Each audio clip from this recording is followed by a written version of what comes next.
عاوز ترجمة او الكلام اللي انت بتقوله يظهر تلقائيا قدامك على الشاشة في الفيديوهات، فتعال اقولك ازاي. اول حاجة هتعملها هتنزل البرنامج ده من جوجل بلاي، وبعدين هتبدأ تضيف الفيديو اللي انت عاوزه يترجم او الكلام اللي فيه يتكتب، وبعدين هتبدأ تعدل في الكلام لو فيه اي اخطاء املائية. هتقدر تتحكم في حجم الخط وكمان مكانه والخلفية اللي وراه واللون بتاعه، كل ده ببلاش بالبرنامج ده تطبيق واحد من ضمن أفضل 15 تطبيق لشهر فبراير 2023.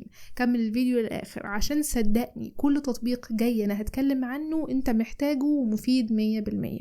يوبي اي بي واحد من أفضل بدائل اليوتيوب اللي مش موجودة على جوجل بلاي، ومتهيألي انت فاهم ليه. اول حاجه لانه واجهه مبسطه ابسط من اليوتيوب نفسه. تاني حاجه انك بتقدر من خلاله تشغل فيديو في الخلفيه، تشغل فيديو كصوت بس او في نافذه مصغره، وكمان بتقدر تحمل الفيديو باي صيغه انت عاوزها سواء فيديو او حتى كصوت، وكمان بالجودة اللي تناسب الباقة بتاعتك. تلاقي التطبيق ده موجود في قناتي على التليجرام، اللينك في الوصف او في البايو. حول موبايلك لكاميرا ويب او لكاميرا للكمبيوتر بتاعك بدون ما تدفع فلوس زيادة. كل اللي عليك تنزل تطبيق درويد كام وتنزل نفس البرنامج على البي سي بتاعك، وبعدين هيديلك اي بي واللي بتربط ما بين الجهازين من خلاله، وبكده في ثانية واحدة بقى عندك كاميرا وبجودة عالية جدا بتدعم حتى الفول اتش دي. دلوقتي مش محتاج تمسك موبايلك وتقعد تقلب فيه، لان البرنامج ده هيعمل كده مكانك. البرنامج ده بيعمل سكرول او تصفح للشاشة بدل ما انت تدوس بنفسك. كل اللي عليك تنزله من جوجل بلاي بشكل مجاني، وبعدين تحدد التطبيقات اللي انت عاوزه يشتغل جواها، وبعدين تدخل على التطبيقات دي وتشغله وتتحكم في سرعة التقليب اللي انت عاوزها. التطبيق ده موجود زيه كتير جدا للايفون وببلاش، ولكن النهارده بتكلم على الاندرويد. واحد من اروش البرامج اللي ممكن تجربها. بصراحة الاول افتكرته تافه شوية بس بعدين عجبني جدا. البرنامج ده بيقدر يعمل حوالين النوتش بتاعك او الكاميرا الامامية بتاعتك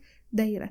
الدايرة دي عبارة عن إضاءة ليد، وبتكون السعة بتاعتها أو الاكتمال الدايرة بتاعتها على حسب نسبة الشحن بتاعت موبايلك، ولما موبايلك بيكتمل شحن الدايرة دي بتكتمل. خلي شكل موبايلك حلو جدا وأنصحك تجربه لأنه هيعجبك. لو زهقت من شكل موبايلك العادي وعاوز أفكار جديدة تعمل سيت اب جديد لموبايلك، خلفيات، أيقونات، أيا كان، فانصحك تنزل البرنامج ده، لأن هو باختصار بيقترح عليك أشكال للسيت اب اللي انت ممكن تنفذها على موبايلك، وبيقولك تنزل أنهي برنامج بالظبط للأيقونات، وأنهي برنامج اللانشر المستخدم، وإيه هي الويدجات اللي استخدمها في الشكل ده. عشان كده أنصحك يكون موجود على موبايلك لو انت من الناس اللي بتحب التجديد. البرنامج ده هتحتاجه جدا لو حاسس ان دايما سطوع موبايلك عالي بالليل، لأنه ببساطة لو سطوع موبايلك صفر ده هيخليه تحت الصفر.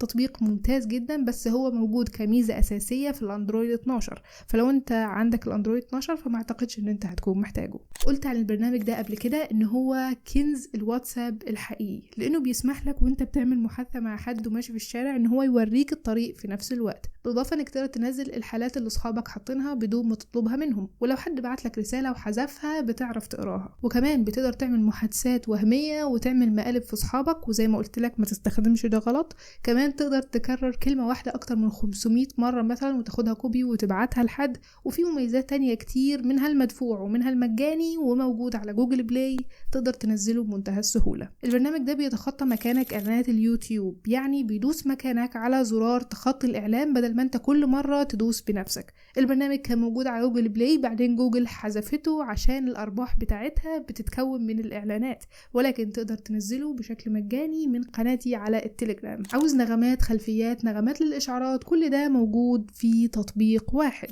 وهو تطبيق زج، واحد من أفضل التطبيقات اللي أنا دايما بستخدمه على أي موبايل.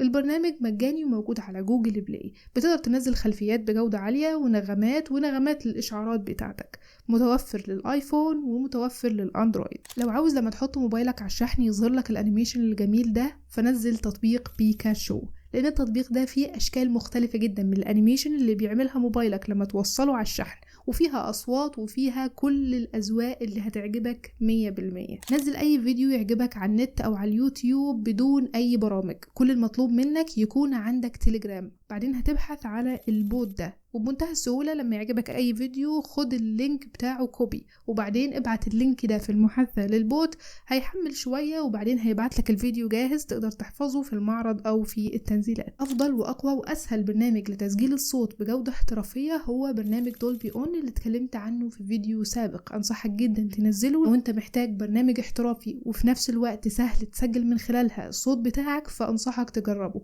لانه فيه ادوات كتير زي عزل الدوشة زي البيز وتريبل وزي حاجات كتير جدا وفلاتر كتير جدا هتنفعك قوي في بداياتك. البرنامج ده هتحتاجه لو عندك ولاد او ولاد اختك بيستخدموا الموبايل بتاعك، لانه زي ما قلت لك قبل كده بيساعدك ان هو يقفل التاتش بتاعك تماما اثناء استخدامهم للموبايل، ومش هيشتغل التاتش تاني مهما حد قفل وفتح في الموبايل الا لما انت نفسك تعرف الطريقة، وهي انك تضغط ضغطة مطولة بالعدد اللي انت تختاره على الشاشة وبعدين يرجع يشتغل التاتش من جديد. دول كانوا افضل 15 برنامج لفبراير 2023، ولسه عندي غيرهم كتير جدا، برامج والعاب، وهتكلم عن موبايلات كمان. بس المهم انك تكون متابعني، تعمل لايك للفيديو وتكتب لي رأيك في التعليقات وتشغل زر الجرس. كانت معاكم إيمان محمد، شكرا ليكم دايما وابدا، والسلام عليكم.